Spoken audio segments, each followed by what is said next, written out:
What up, everybody? Welcome to Livin Like a G with your girl, G. I've got my cousin Caleb here. What's up? Yeah. What's up, everybody? So a lot of you have already seen the video with me and my other cousin, Micah. This is her brother.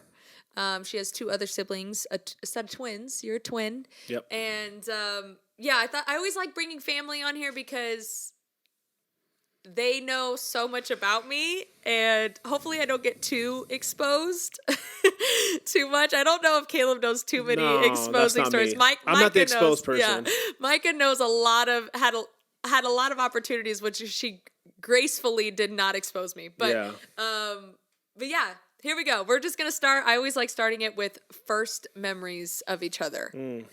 So, do you want me to go first, or you go first? You go first. Okay, I go first. One of my first, I have two memories. Well, I have more than two, but one of my first memories. I remember in the other podcast, Micah was like, I'm one of the few people that has seen Geena cry. Caleb has also seen me cry. But not in the way that Micah has seen me cry. On my 13th birthday, Caleb decides that he's just going to give me 13 spankings on my 13th birthday. I know the story. Spanks me so hard that I end up crying at my own birthday party. Yeah. And I get so pissed. Yeah. I don't remember how I responded. I just remember getting, like, you were mad. Smacked. I was mad. Yeah, I obviously I blew it. I felt really bad. All our families there, aunts and uncles. Right. And I don't know how it happened, but we've been joking around about it. Yeah. You need 13 spankings. So, and I didn't think I had hit you that hard, but obviously I did. Oh, and you were embarrassed and upset, and I was the idiot, the abusive cousin. And so there's probably everybody blows it in life. Right. And just totally wow, that just really went wrong. Right. And that was one of those moments. Really? Oh yeah, I felt awful. Oh my god. I still to this day will think about that and be like, wow, really? I really. And then I just brought it up, and now you're like, seriously, feel so bad. No, I felt terrible, and so you apologize, but I was pissed. What does that do? Right. I'm sorry. Ruined you just your embarrassed birthday. me in front of my whole family. Scarred you for life. Here's this will make you feel better. I literally think back to that, and I just laugh. Like, I literally think back of it. Yeah, because I'm like, and Caleb and I were really, really close during that period of time too. Like, we spent a lot of time together. One, because I was such a tomboy, I just always wanted to play with the boys. So Caleb and I would always do pranks and jokes. Like, we would TP his sister's room, or do little things like that. That was really funny. So Caleb was always kind of a prankster. So we were joking. He was like, "Oh, I'm going to spank you. You're going to get 13 spankings on your birthday. Kind of like you do as a kid." Yeah. And then it just went wrong. Yeah. It just went south. It happens. I'm a parent now, so sometimes you play with your kids and you go too far. Yeah. And you're not trying to be an abusive parent. You just accidentally I'm sorry. I threw you too high in the air, or whatever. So, right. You make mistakes, and you're not trying to be that way. But, right. So, but yeah, I remember that. And I had moved on, but now it's there again. It's still haunting you. Yeah, it's coming back to haunt you. Yeah. Another good first memory I had. I mean, we have so many of us playing basketball. You said another good. That's funny. This one's good. Yeah. We have ones of us playing basketball, which I have fond memories of, or us skating that little half pipe that the Arbos wasn't the Arbos then. But, Jeremy Halbert.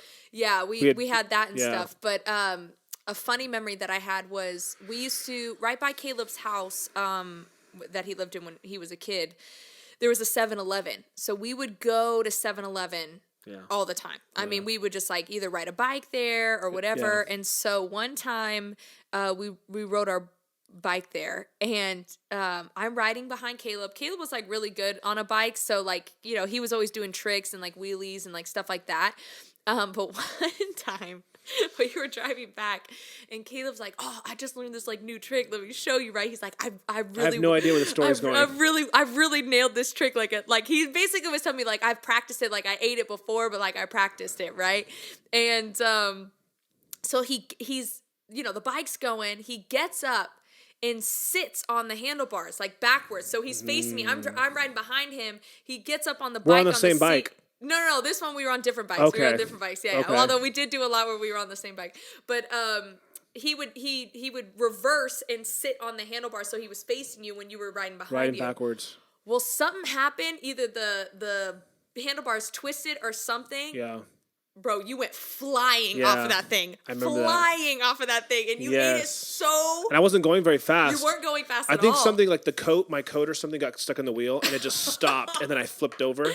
But I could literally ride around my neighborhood sitting on the handlebars facing backwards, like facing the back of the bike, and the bike's going forward. And I had it down. Yeah. I don't know where I got that from, but I had it down. Yeah. And I was like, oh, I'm going to show you. And then you ate it. Like literally took one pedal and bam, boom, fell. And it hurt. It hurt. That was a rough. I've seen a lot of rough falls. All my worst injuries ever were on a bike. Yeah.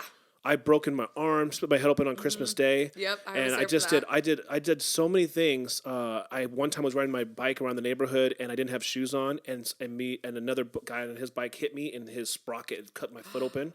Oh, the top of my foot. I had to get stitches on the top of my foot. I didn't know that. Yeah, so like all my biggest injuries came from a bike. Right. And I skated and I did lots of different things, played sports, but it was always a bike. Yeah. And I was good at bikes, pretty much. I mean, I was pretty decent. Like I wasn't like reckless, but yeah. I think the more daring you get on anything, you know what I mean? Oh, we're always pushing the envelope. You're always pushing the envelope, and then all of a sudden, like, you're like, oh, well, I've ridden a bike 100 times. I can ride barefoot. And then the one time you ride barefoot. Your parents like, don't do that, and you do it. Yeah. They split your foot open, so. Okay, so what's your first few memories that you can think of?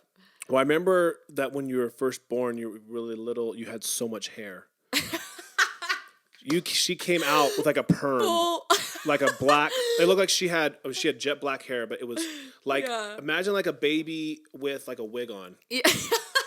So you just came out with so much hair. I did. I had a full head of hair. I've never seen a kid with so much hair in my life. Yeah. And you came out with hair. I came out looking like Joe Pesci. You know Joe Pesci? No, I don't. Oh my God. Okay. Yeah. So anyways, I mean, I wasn't there when you were born, but I was just, everybody always talked about your hair. Like you had so much hair. Yeah. So that was always like just really funny because nobody comes out with hair. Like most babies come out with hair, and if they do have hair, they lose it. But you had so much hair, so. Let me see that. Okay, hold on, Mike. I'm gonna look it up because it's so funny. Oh, okay.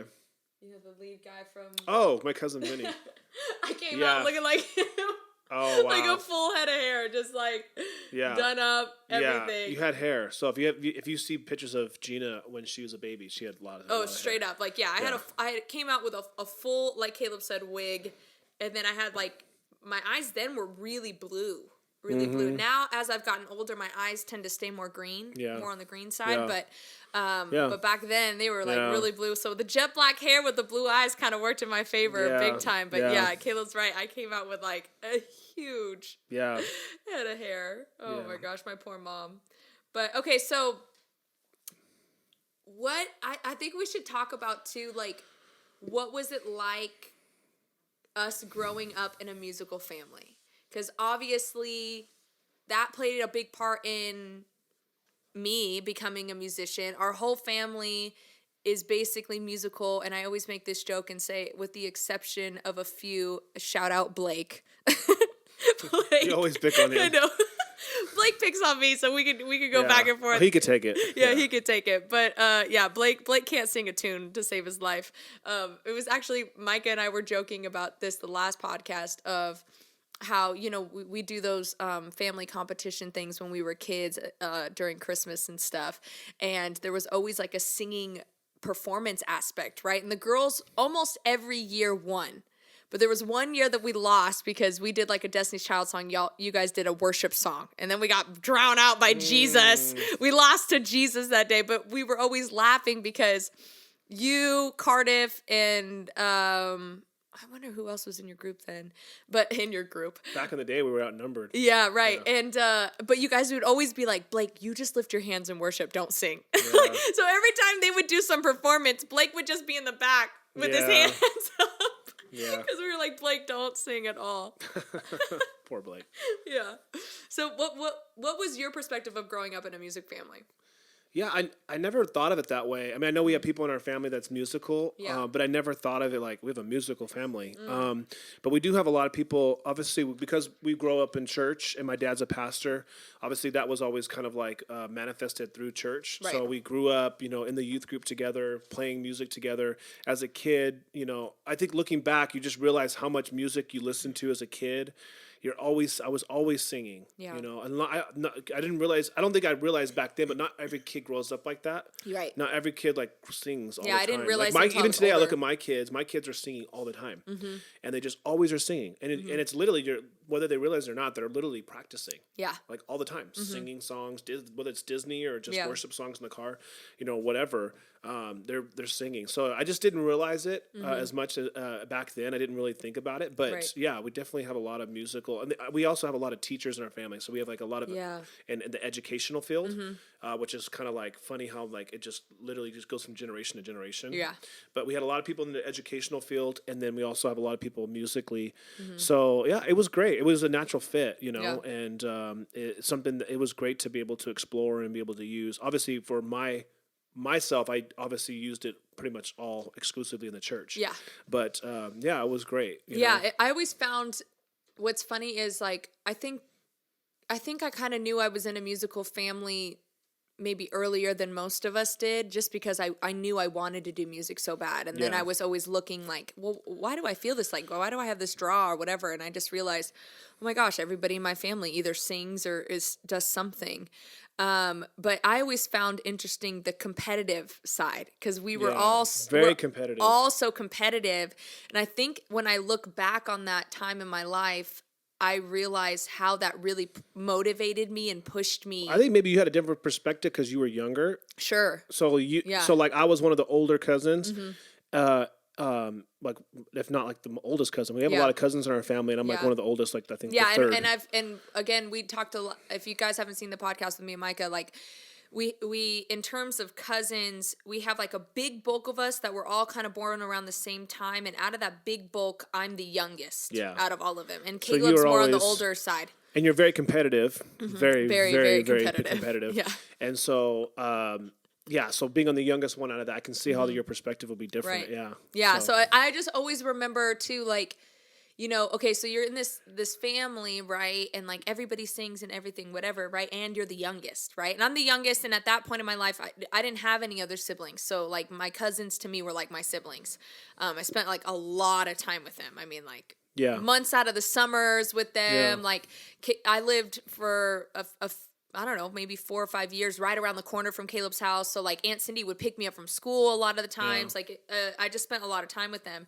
So I just always remember being like, oh, like Micah just sang this. Let me see if I can sing it. And because I was a few years younger, I just was always trying. I felt like I was always playing catch up, because you guys had been singing so much longer than me or doing things so much longer than me. So I was always trying to like play catch up and keep my own with you guys, you know what I mean? Which I think cultivated just my ability, because I was just always singing. I was like, oh, what's that? Well, you know what? I don't know if Micah can do that. Let me see if I can do it. You know what I mean? It just kind of cultivated this like... Yeah, competitiveness. Yeah. That kind of pushed you forward. Yeah, totally. It's interesting to me though, like, that you weren't as competitive maybe as about that. Not on that, no. Yeah. And I never consider myself like a musician or in a musical. Like, and I do it a lot. Like now I do it a lot. I mean, I've been doing worship ministry for 20 years, and like I've done it a lot. I just I never look at myself that way. So that's funny. It's like how I just never see myself that way. It's something I do, but it's not who I am. Yeah. It's just that's very. I don't know why. Why do you think that is? I don't know. Yeah, because you're totally like a creative. Yeah, I think it's an aspect. I don't think I'm as creative as others, like you and some of my sisters, and like Micah and stuff. But because we talk about podcasts and stuff like that, and like different videos and stuff that you're like, oh, I really want to do this. I think it'd be really cool. Yeah. So you're totally a creative. I don't know. So it's very interesting as to why you don't. See I don't know. I see way. myself as a leader. I think that's my strongest suit. Like I'm a leader. help. I always want to see people succeed, help people, and so like even in music, it's my focus so many times is trying to. I've had so many like drum students and guitar students over the years now, and helping young people realize what they can do. And so my focus has always been more toward that and helping people like experience God through worship. So it's always others driven. It's not me. It's not centered on me. So I just never see myself that way. Yeah, because even like, being a leader and being creative is not mutually exclusive, but just how I see myself. Yeah, see yourself. Yeah, like if you go like on my social media, like how many posts do you see of me on the drums or a guitar? Yeah, but that's not. But that's not the only way though. Like to be creative though. Like you know what I mean. Like social media, with music, I just don't see myself right. And I do it every week. Yeah. I do chapels and do all kinds of stuff every week, and I do lessons and all. And I just don't ever like post about it or think about it, and it's just for whatever reason. I don't know why. I thought about that, so I'm like, why don't I ever? I don't know. Yeah. I don't know why. Who knows? But yeah, we are a musical family, and it's great. It's cool to see how some things are passed on from generation to generation. And I don't know the science or the whatever it is behind it. Right. But there is something behind it that's passed on. It's probably more just you grow up with it and you're just around it. So you obviously are open to it and you It's always weird to me when I find somebody that's musical that no one in their family it's a lot harder. Musical. I'm like, what? It's got to be way harder because you like I said earlier, you're literally growing up with everybody singing, everybody's, you know, you're just musically advantaged. Yeah. You know, you have an advantage. You're immersed from literally from the moment you're born. And then it just comes naturally. But if you're not around that, it is odd. I wouldn't say odd, but it's more rare. Yeah, and I have so many good memories of us too. Like, I think especially you, Micah and Kate played like a really big part in like my musical taste. I just have so many vivid memories. One, I told Micah like, even to this day, when I write songs, I see it in visual form because we would watch so many music videos. I mean, like every time I went to your house, we were watching like. Well, that back then it was huge. Music video was actually mattered. MTV actually played music videos. Yeah. So you get home at 4:00 every day and watch TRL. Yeah. Like everybody wanted was just different back then, and there was no social media, and you know. It was a really big thing, and I was actually if I didn't have older cousins that I spent so much time with, I probably wouldn't have been a part of that because I was really on the younger end of TRL. Like by the time I got to your guys' age in like junior high and high school, TRL was already done. Like there was no TRL anymore. So I think I ended up getting a taste of that because I was hanging out so much with you guys, and I just remember coming home and we would just watch the music video channel until basically they started repeating stuff. Yeah. And then after it started repeating stuff, then we're like, okay, let's move on to something else. But I mean, I remember like, I remember, this is a funny memory that I just thought of. I wanted the Usher album so bad, Confessions. I wanted Confessions so bad. My mom was real strict. Like out of all of her siblings, she's one of 5. Okay, so out of all my aunts and uncles, my mom was probably still to this day the strictest out of all of them. And my mom was like, not having it. It's not a Christian album. It's not Wow. Remember Wow? Oh, yeah. Yeah, it's not Kirk Franklin. Okay. Wow. You know, there was like a gospel Wow too, but my mom was basically like, no, I don't feel comfortable with getting it. And Caleb vouched for it. Caleb vouched for me and was like, no, I got that album. Like it's not that bad. It's not. Yeah. And it still wasn't that bad. But yeah. Compared to other things, I guess. Yeah. And so then she ended up getting it for me for like my birthday or something like that. And I was like, yeah, I still have the album to this day. Like in my little I was a big Usher fan. I had the album before that. I think it was 8701. And then it was Confessions. I think it was 2 albums. Yeah, one it was. 1 and 2. And I was a big Usher fan back then. And so it's funny. My word in your Honda Civic, us bumping it in your Honda Civic. Your mom's Honda Civic. She gave us. She gave us that car. You put lights. Oh yeah. He put like he was trying to trick neon it out. Lights so inside. Heavy. He that put, was so cool back then. You have no idea. It was so sick, dude. I remember you getting them and being like, "Yo, this." We had a sick. switch inside you get from Pep Boys, and you turn on the neon lights. Yeah. Like underneath the people's seats, like and you know in the car. And dude, it was like. What did you end up selling that car for? Me and my twin sister got it from your mom, and we shared it. Then we sold it so that I could get a car because I had been saving up. My dad ended up helping me buy his old Pontiac Firebird, 73 Firebird, which was a pretty cool car, a 455 motor in it. Yeah. But it was really his dream. It wasn't really, I would say, something I liked it. It was cool, but like it got 5 miles to the gallon. It was pretty run down. It needed to be completely restored. Yeah.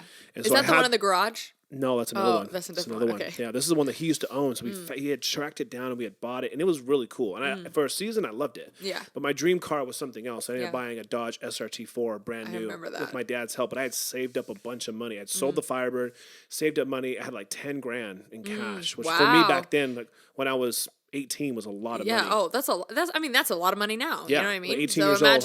And then my dad ended up helping with the other half, and we ended up buying a car brand new. So, but my sister waited for a long time. She didn't have a car for a long time, and that's so Kate. Because she didn't have a plan like I did. I was like, look, we're gonna sell this car, and then you're gonna go do your thing with your half. I'm gonna do my thing with my half, and we're talking about halves of like thousands of dollars because it's a Honda Civic. Yeah. But anyways, she ended up waiting for a while, didn't have a car, and then she ended up getting a PT Cruiser. Yeah. Oh my! First of all, I wish they knew Kate because that is such a Kate move.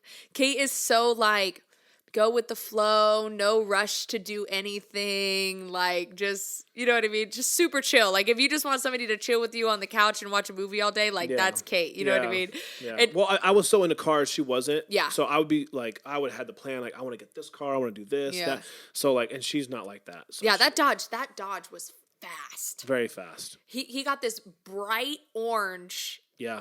It wasn't like Dodge a sunburst, SRT4, but it was like... Yeah, it was the Orange Blast. That was the name of the paint. Yeah. And it was a turbocharged 4-cylinder car, had 230 horsepower, but in a front-wheel drive Dodge Neon. Yeah.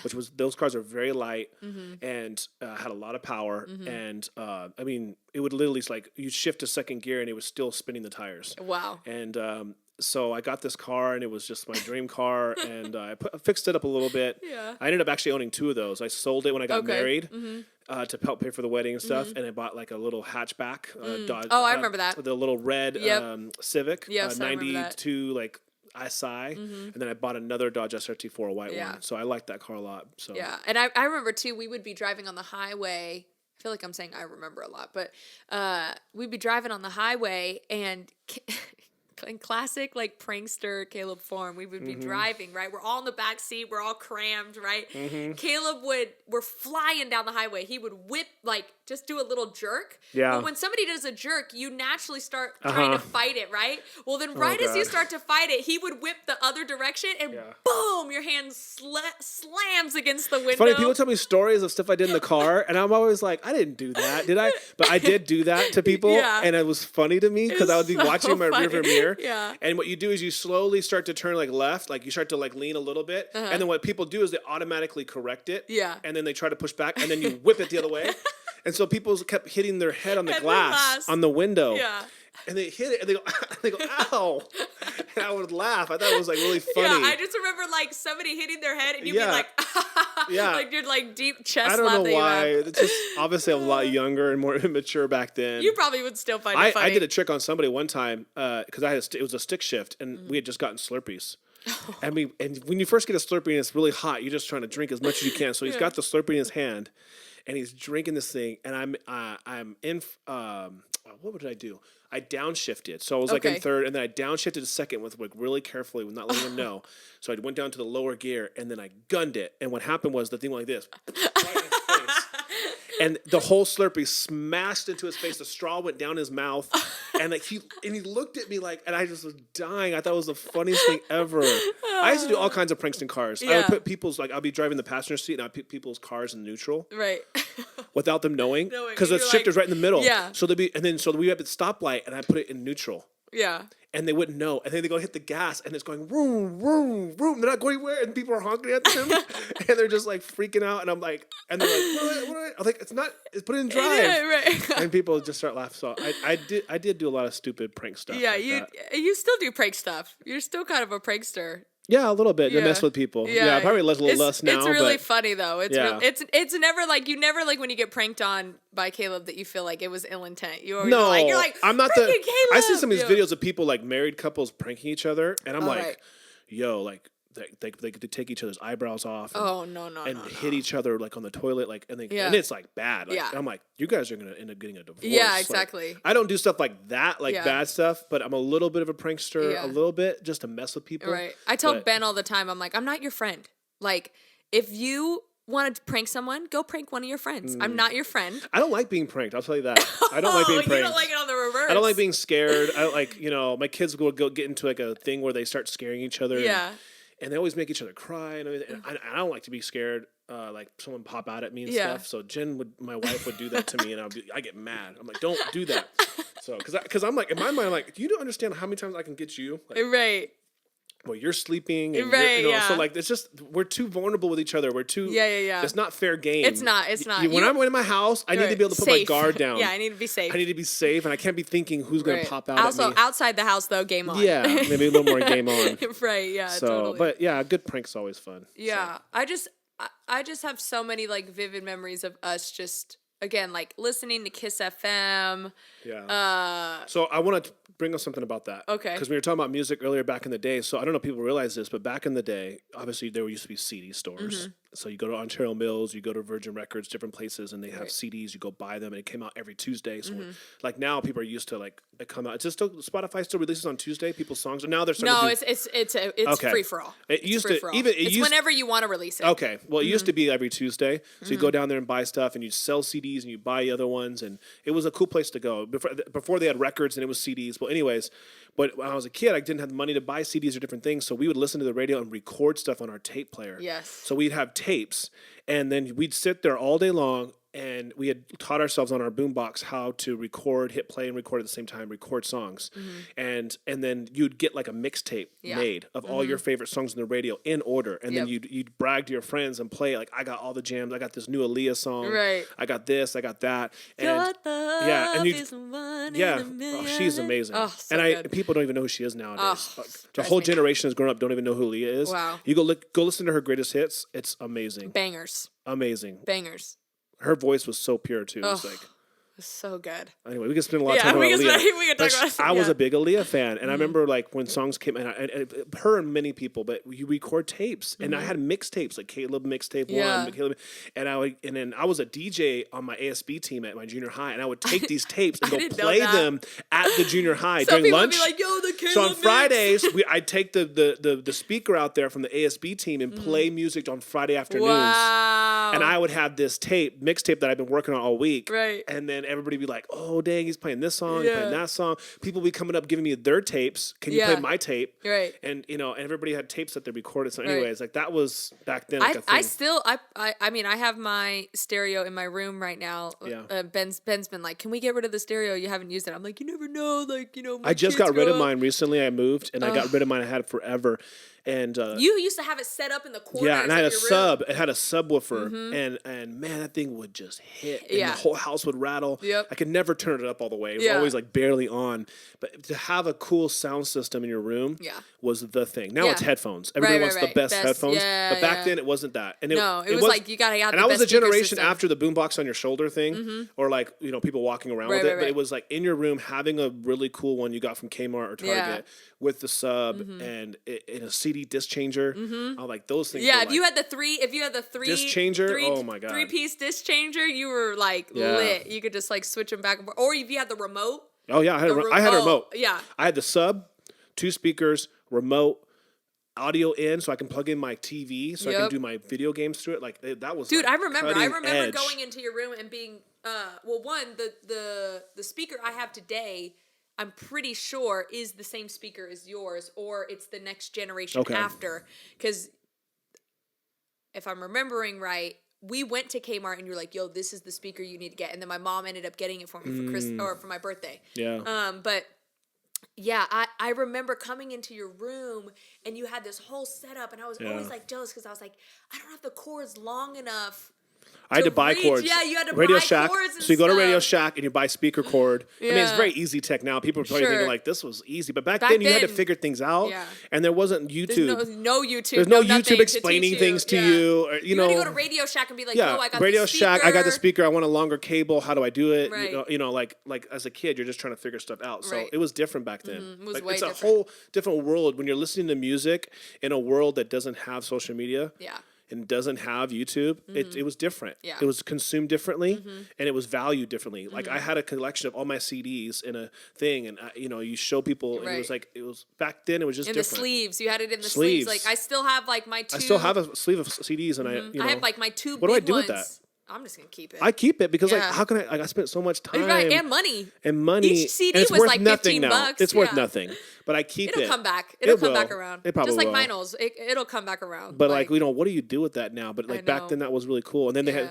I remember when they came out. I don't know how this whole podcast became about old tech, but when they came out with a CD player on your arm. Oh yeah. And it had like the shock resistant technology, so when you wouldn't walk around, the CD wouldn't skip. Yeah. Because at first it would skip. Yeah. And you'd put it on your arm, you'd be able to work out with it and go to the beach with it, and I was like, it's like the early start of the iPod. Yeah. Right before the iPod came out. Yeah. Oh man, that was like the. Dude, I remember walking around with like the little like the CD player. You know what I mean? And then like everywhere I went, dude, I had the headphones on with the CD player, and then my 50 CD pack, whatever, of all these different CDs, switching them out and stuff, and it was crazy too. Like you would get your headphones too loud, and your parents would be like, "You're gonna ruin your ears" or whatever. Yeah. And now when I think back, I'm like, first of all, now the thing is in my ear.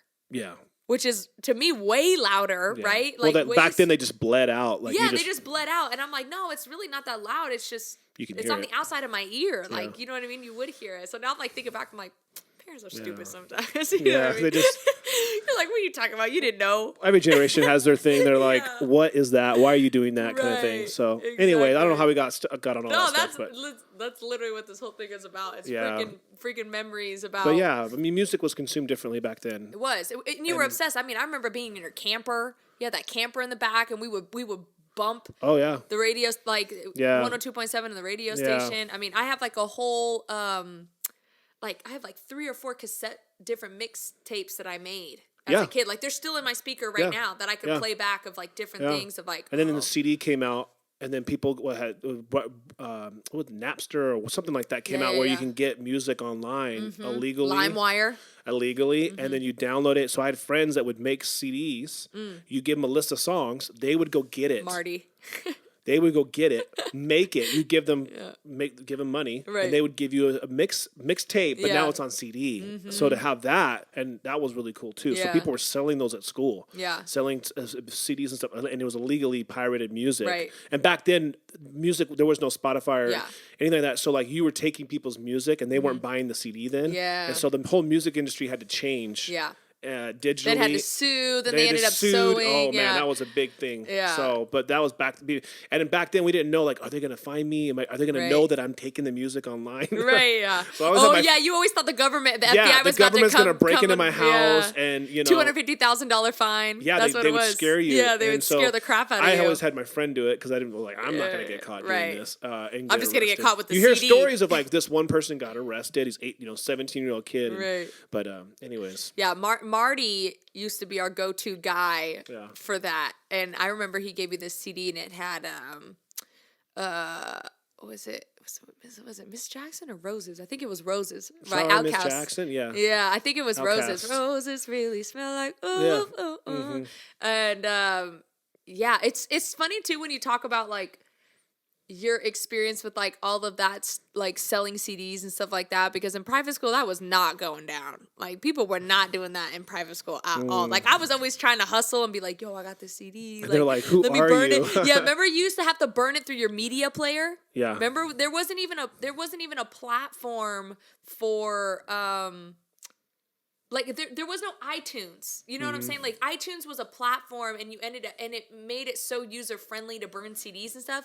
Back then, you had a media player through Windows that was trash at best, and then you were trying to burn what your one CD to another CD, right? Which meant you have to rip all the songs off of the one CD, get it into your library in the media, hope that nothing went crazy right there, and then you put a blank CD into your PC and then burn it. Yeah. It was just like, what? On your desktop computer. Yeah, and I remember like taking CDs and like getting like the No Doubt CD, right? And my sister would have the No Doubt CD, but like, you know, I'm at my dad's every other weekend, right? So I was like, let me burn the No Doubt CD, right? So I rip it or whatever. I put it on a CD and I put it on a blank, and then my sister would draw the album cover of the CD onto the blank CD. So it looked like, not exactly like it, but almost like a cartoon version of it. So it looked like really like the original. Yeah, that's cool. It was super dope, but back then you just... Well, back then, unless you owned it,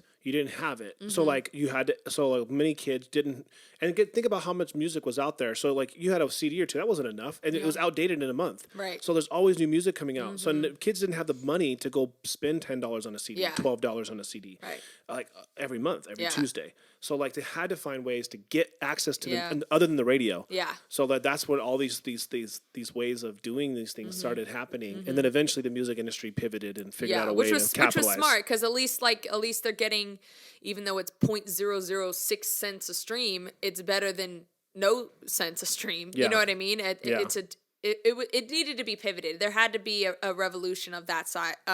In the industry. And I remember like people resisted it. They thought it was terrible. Like, this is not good. We can't sell our music like this. But technology, capitalism, it just keeps moving forward. I wish it stayed in the iTunes era where like everything was like $1. 99 cents. A song, 99 cents a song or whatever. But I don't know if you did this, but I once iTunes came out, I had to take all my CDs and rip them onto my computer so you could put it on your iPod. Yeah, but the problem was it would take forever, and then when it came over, it was like it would call it like track 1. Yeah, so you'd have to like label it. I had to label it. I forgot about that too. And then like it's just so much work, and everybody was doing that, and then they would build their library up on Apple iTunes, and then trying to get their CD library onto Apple iTunes. And dude, I remember like spending a whole weekend just doing like 15 CDs because every time it ripped. And computers were so slow. Yeah, and then they finally got to the point where they would put data into the CDs, so then when it ripped onto your computer,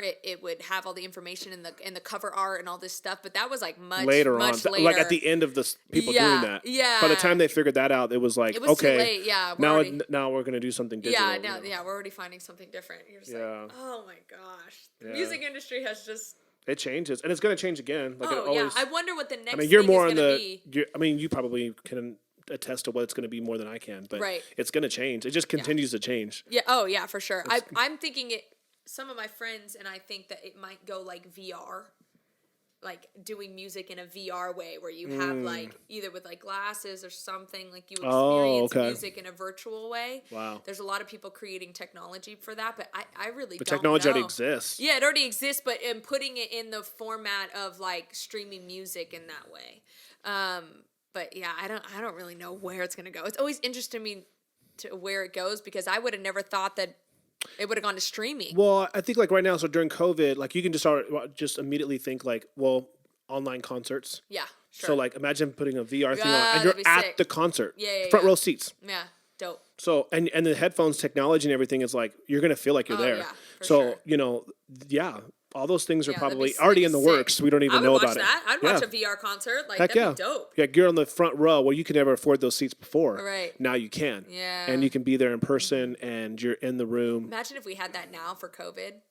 Yeah, but I guarantee you they're developing it now. Oh yeah, for sure. No. I know they already are developing for sure. For concert. I mean, they're already doing online concerts, but like a VR kind of way. Yeah. And they have all the holographic stuff that came out like 10 years ago. Oh yeah, remember when they brought Tupac? Yeah. So like reimagining concerts that already happened. Yeah. I mean, there's probably going to be an industry there. Do you think Tupac's alive or dead? I think he's dead. You think he's? I think. Well, if the idea was I'm going to die and come back, I thought people thought that he was going to die, like go hide and then come back or something. I mean, he would have came back by now. I mean, yeah, I don't know. There's some rumors that like he was just planning on faking his death and not coming back because there were some things behind the scenes going on. But I don't think anybody in that way, that with that much fame, can do that. I don't think they can. There's some rumors about Michael Jackson too. Yeah. There's some real weird videos. I'm not a conspiracy guy. Yeah. So personally, I'm not a conspiracy guy. So I'm more like, okay, prove it. Yeah. So I'm not really like that. But Suge's been saying it for forever about Tupac though. And there was a picture of him in Cuba. That's what people go back to. Yeah. You'd have to go some place where nobody has phones. And now Tupac back then, like they didn't have, everybody has a camera on their phone. Right. But Michael Jackson's so recognizable. I mean, he'd be hard. He'd be hard, but unless he changed his face again. Again, and became something Maybe else. he goes back to being black. Who knows? I don't know. Becoming something. I don't know. Right. So, but if he did that, then right. Yeah, he could have. I mean, he was in trouble and stuff with the law and all kinds of all the stuff that he got in trouble with. Yeah. With children and stuff. Maybe he was trying to get out, but I think that was behind him. A lot of people say it was like financial you can't stuff, hide forever. But I'm like, I mean, I watched a lot of documentaries about Hitler. Hitler had flown to South America. Did you watch Finding Hitler? Yeah. Oh, dude, I watched so all that good. Stuff. Yeah. So good. And we already know for a fact that a lot of German soldiers and people, generals and stuff, got out and went there. So it's not.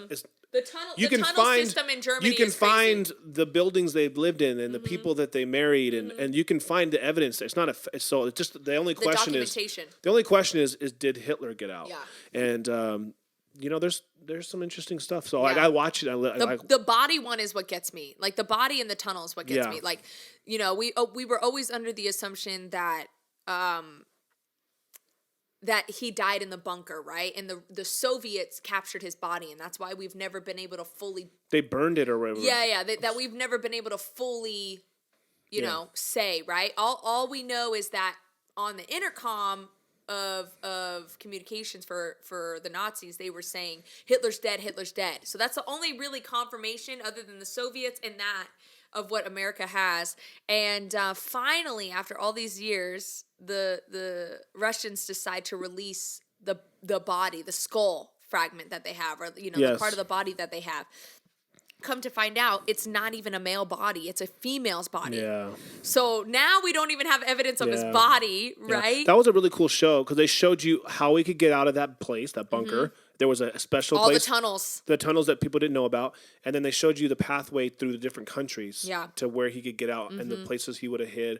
So there was a pathway, and there was a place where he could have gone in South America, and he could have been nobody and built the the Third Reich or whatever it was. Fourth Reich. Right, yeah. And so, it's interesting. It was kind of crazy. I'm into that kind of stuff, but I'm never a conspiracy guy that just believes it. Yeah, no. I have to see even evidence. Right now with aliens and stuff, like, there's so much stuff coming out now, and the government's like recognizing that this stuff's real. Right. And so I'm more open to it now than ever, and I'm very interested in it. But I'm not the person that's like, for sure, there's aliens, and I'm like putting. Well, I'm on the alien front. I'm not a big conspiracy theory. Like, I'm not really like super into it. The thing that gets me is, to me, if I think about like God and creating the universe and everything.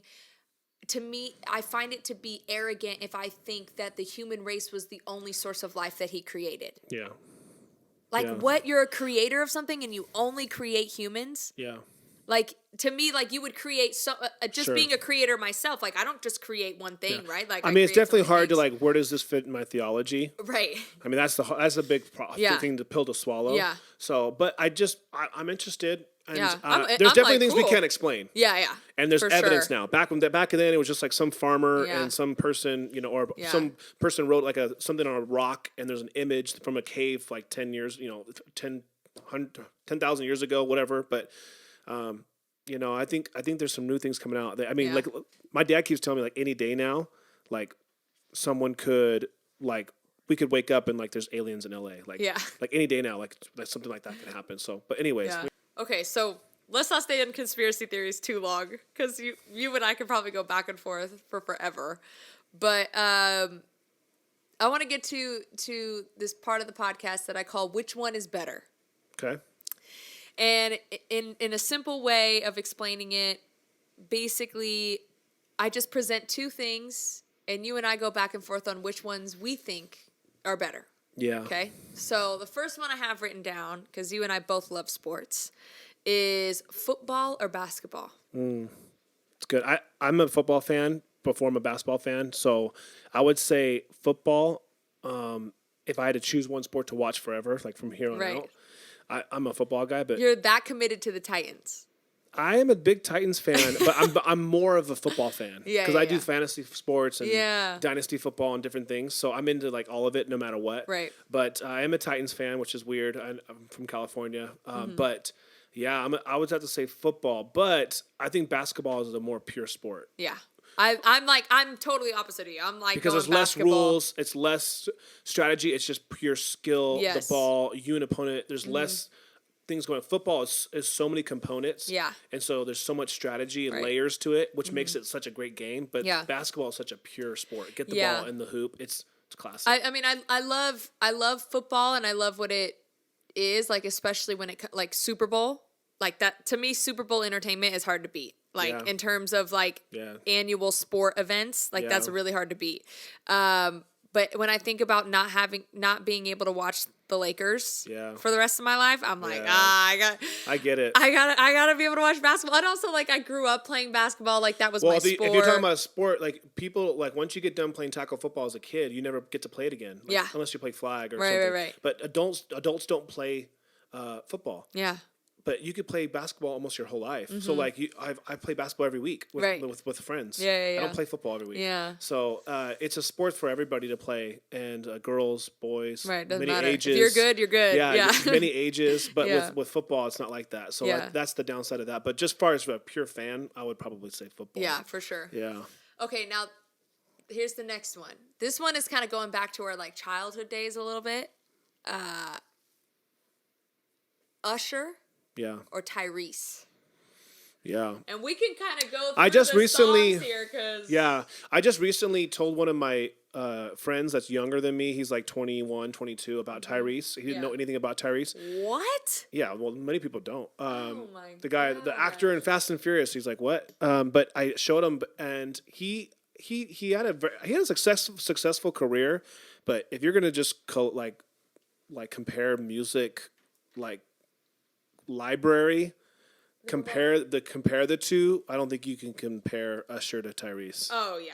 But as far as like sound wise, I think Tyrese has the voice. I know, like his voice is incredible, and he had control, like crazy control, and he had some really great sound. And he's great. I'm a big Tyrese fan. I like it, but he doesn't have. You're the one that introduced me to this. Yeah. Yeah. Woo! I mean, this is like. Yeah, look at him look at his body. He's so ripped. Oh my God, he was so ripped. The other day we were loved. Yeah, it's a good song. I went back and just started listening to him recently, but again, it's not like a huge collage. Yeah. I mean, he has music, but like, there's not this huge collage of like, wow, look at all these bangers. Like, look at he has 20 top hits. He doesn't. Nah, he's got the one-offs. But he is a great singer, and I like Sweet Lady. That's a great song. Yeah. But Usher has just so many more. And in terms of breadth of work, Usher. And he was a great. I think they're both good dancers, but Usher was a more complete entertainer. Yes. And he was more mainstream. Yeah, and Tyrese too. Like, he was more than just. He wasn't just a singer; he was an actor. Okay, so you know another person that reminds me of Tyrese? Who? Cisco. Oh, that's so he has he has a few songs. He has one of the best slow songs, love songs. Let's pull it up. That he used to be part of a group too. It was Cisco, and then it was what was the name of the group that he was? Incomplete. That song is such an underrated. This song, like if you're just broke up with somebody, and you listen to the song, you're crying. I promise you. But my life is incomplete without you. Oh my God. Like if your pet just died. R&B, your pet just died. I'm telling you, if you listen to this song and you just broke up, you're gonna cry. The R&B during this era was just.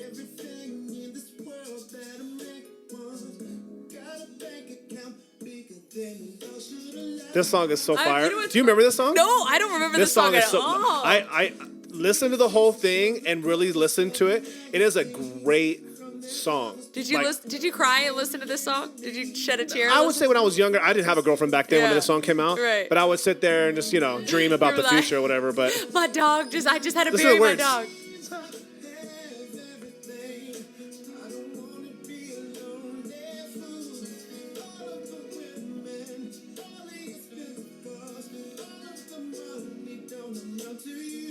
To you, believe I have everything.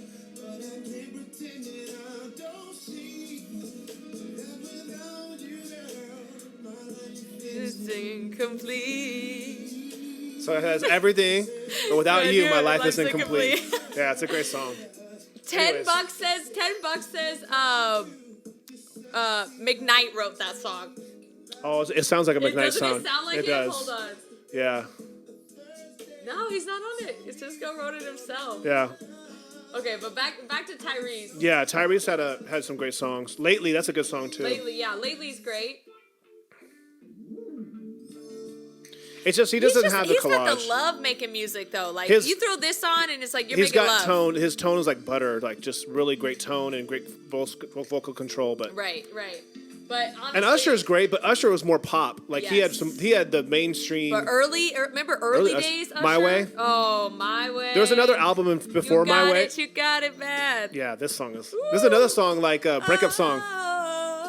This is another song. Look at yeah. Can we get these guys' pants any lower? 8701, that's the album I was talking about earlier. Yeah. This song, man. This song was I bet so he's been good. completely forgotten about for this generation. They don't know him. He hasn't released anything of notability in the last. But there was years, there was an album right before 8701, but the 8701 was that live album. Oh my gosh, have you listened to that live album? My Way. Yeah. The My Way album. That was before. But that live album he came out with was the band he had. Crazy. Oh, it was so good. I gotta listen to it. It was really good. I like doing these which one's better about certain artists. The nice and slow, the intro he does on that. He does this long intro into a concert. Yeah. It's incredible. It's like 2.5 minutes long.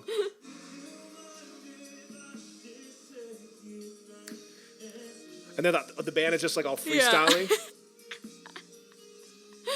He's like for 2.5 minutes. And then he finally comes in with a song. Yeah, and the whole crowd goes nuts. That's a great album. This one, you make me wanna. Yeah, so Usher's like I know everything Usher. Yeah, so it would have to be Usher. The grooves in it though, you just have to bounce with him. Like Tyrese was all like love making ones, right? Like it was all like R&B, soul. And I think a lot of guys probably didn't listen to him. Yeah. But unless they were trying to get some girls, they'd be like, baby. Yeah. Yeah, but this was fire. My Way is a great song. The extended version of You Make Me Wanna Too was fire. That whole album though, My Way, I know every song. I have memorized that whole song. It's the whole album was good. Yeah. I remember that one. No, I remember this. I remember this just being so good. Yeah. You can get mad if you want to. Crazy. So, but even his newer stuff, when he started getting like his like the peak of where he was, that Superstar song. Which one? Superstar. No. Do you know that song? Yes. Not the interlude. The number 9. This song. Woo! This song. Listen to this run he does like in the beginning. Do you remember this song? Yeah, I remember this song. I loved this. Listen to this run. This is one of my favorite does. albums ever.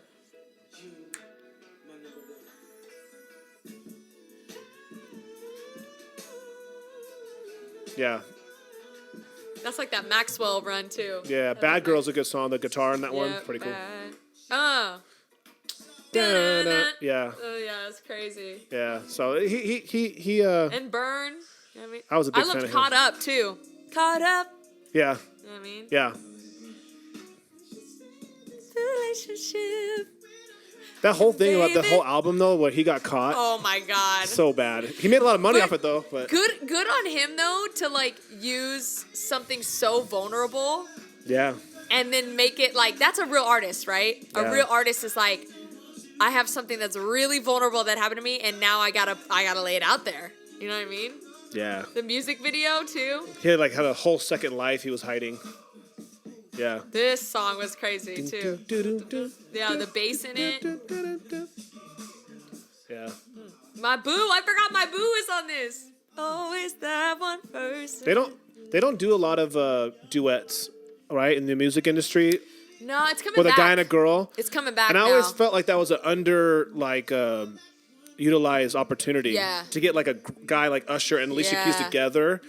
And you get both their followings together, and you make a song and a really good duet. Yep. But like you just don't see it a lot. Yeah, one of the things that's really difficult about it is like finding the right key.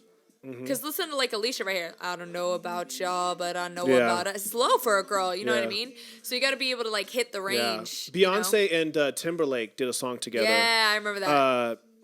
What was the name of the song? He had done it, and then he did a remix with Beyonce, and it was a duet. And a real duet is like where they go back and forth. It's not just like you have one part in the song. Right. But they did one, and it was really good. But just you don't see people. Yeah, you don't see. I mean, the most recent one that was really big was BB Rexa and Florida Georgia Line. If it's meant to be, it'll be, it'll be. Baby, just let it be. That was like the big. What's that girl?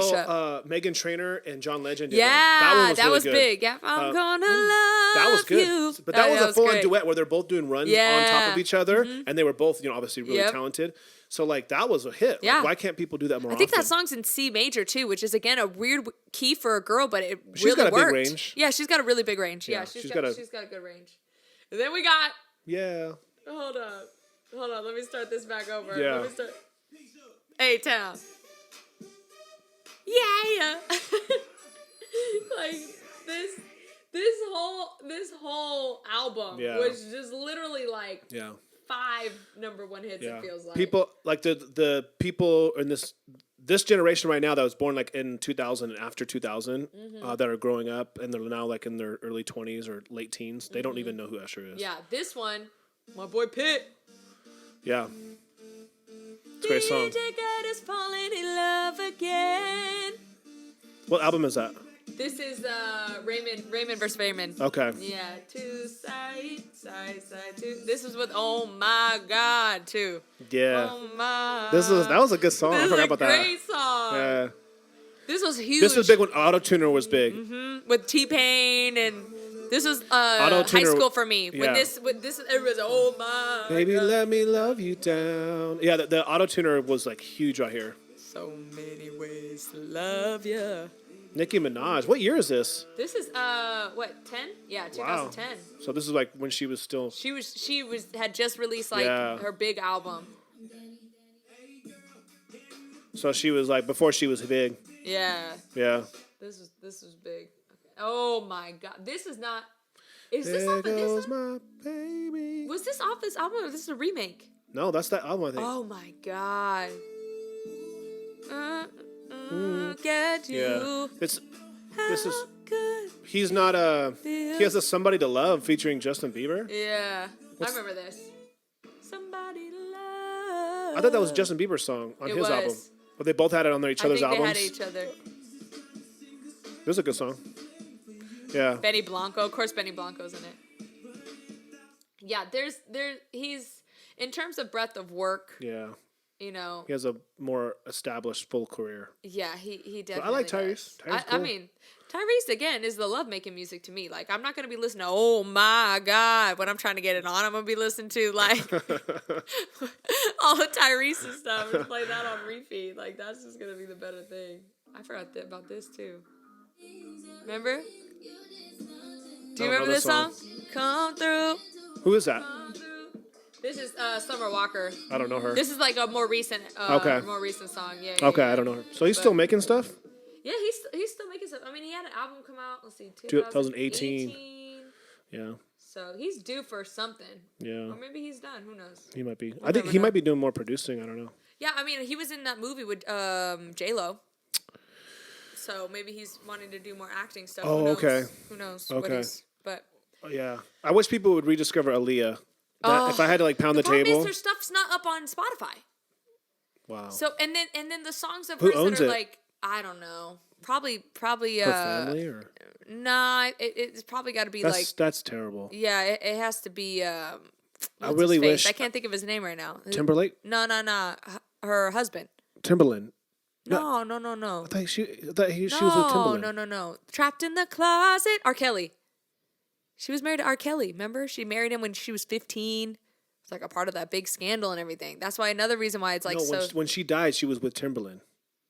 No, bro. Yes. R. Kelly. I could have sworn it was Timbaland, and he produced all her music. That's why her music is like her beats and everything was so great. Like Timbaland had done all that. R. Kelly. That's it. For 1 year, and then I thought. Well, it says married anniversary. Yeah. I did not know she was with R. Kelly. Yeah, maybe that was the big thing. Yeah. Okay. Well, I know R. Kelly's dealings. I know all the stuff he's. Was Aaliyah? I thought she was with Timbaland, but maybe not. I know she was with Timbaland as like a musicale thing. They were just a musical. Okay. Because he was. Yeah, because she was with Missy too. Yeah, him and Missy Elliott, and they were all kind of collabing together. But I thought that they were together. I guess I'm wrong. Yeah. But anyways, maybe they were, and Timbaland right there admits to being and once admitted to being in love. In love, but maybe I don't know. Maybe I had it wrong when she was only 16. Yeah, see, R. Kelly had allegedly married Aaliyah when she was 15 years old. Yikes. R. Kelly's a freaking loser. You're killing me, man. Yeah, that guy's. Did you see the SNL thing about it though? No, I never saw it. So they reenact his interview, right? When he's yelling at he's Gail. Such a liar. Yeah, right. You can just totally tell he's a liar. Yeah. He's such a bad dude. So Keenan. Kale. Whatever his name is, yeah. Whatever. Yeah, you know which one I'm talking about. He's acting Keenan Thompson. Yeah, Keenan Thompson. Yeah, he's acting like R. Kelly. Yeah. So, they're doing the interview or whatever, and he goes, what's that name again? Starts with a Q. And she'd be like, bananas? Like, it'll be like, and he kept being like, starts with a Q, and it'll be something that does not start with a Q. And she's like, arraignment? Just like random things. Oh, wow. Oh, man, it was just so funny. Yeah, but she has some great music, too. Yeah, I was so sad when she died. She was becoming an actress and everything. Mm-hmm. Yeah. That was like similar to like when Kobe died. When she died, like I had friends that especially in the black community, my friends growing up, their parents cried. Yeah. It was like so heart wrenching that the way she died so sudden. She was so young, so talented, so up and coming. It was like when Selena died. Yeah. Aaliyah. Same it thing. was just so sad. So sad. Anyways. Well, all right. That is today's podcast. That is Which One's Better. It's great being here. We have chosen Usher over Tyrese, although we still love you, Tyrese. Yep. But yeah. Thank you so much for coming on. Yeah, it's been fun. It's so great to have family on a podcast. It just makes my day so much better. So please come back on anytime you want. Yep. But yeah, that's it, guys. We will see you next week. Peace.